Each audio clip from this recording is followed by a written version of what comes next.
Hello YouTube. Now that I have my Glock 42 disassembled, well, how do I know what generation of Glock 42 I have? Because though the Glock 42 is a 4th generation, within that generation there have been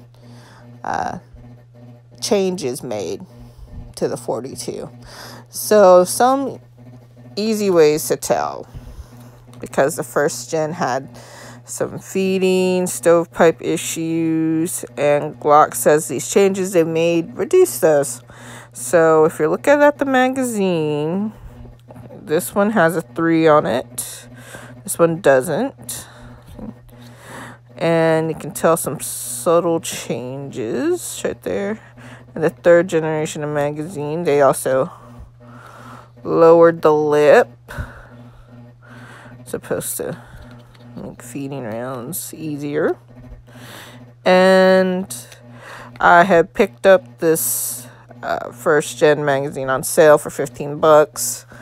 So now if you're looking at the Glock itself, if you look at the frame, see if I can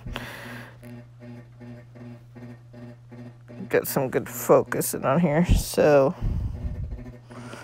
there's a 1 in that frame spot right there. You will see 1s or dashes in the frame if you have a more recent gen, and they scallop this slide stop slide release more.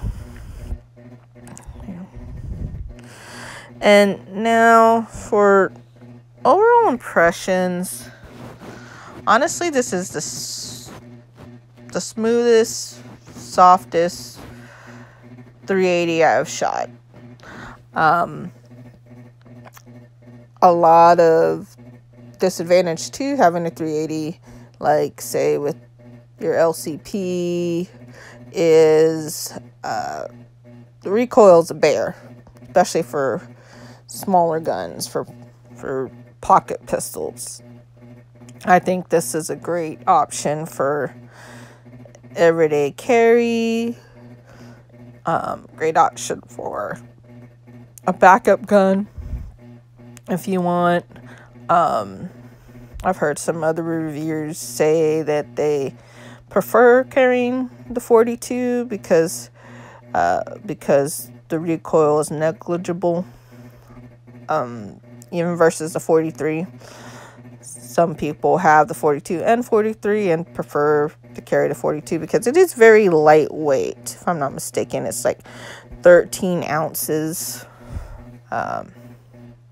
It's very light, easy to conceal, bigger than the other 380s in its class, but I think that actually helps it. So if you are considering this as an option, I'd say it's a good buy.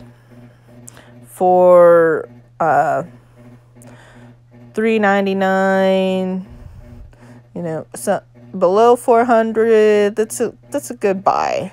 If you're getting somewhere like 455 range, that's too expensive for this. But maybe if you go to gun shows or check your local gun shop, they might have one in a reasonable price range.